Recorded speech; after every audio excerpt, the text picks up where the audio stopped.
going to really like, or at least you have experience in it. And we need to talk about America's farmers, because there is a foreign policy connection here. The U.S. and China are in this fierce economic competition.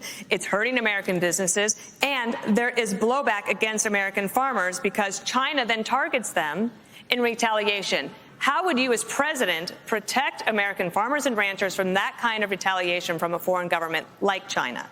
Well, first of all, we've got the best farmers and ranchers in the world right here in America.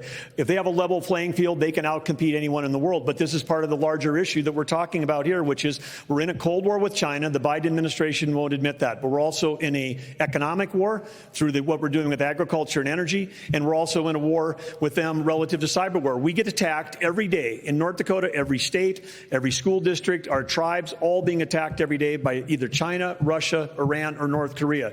And now we've got a Biden administration whose whole policy is appeasement. They're out there, creating the world, making it less safe. $6 billion they traded for 5 people. They've just now set a price on anyone's head who's a tourist from America, who's a student from America, for kidnapping. If you want more kidnapping, put a price on it.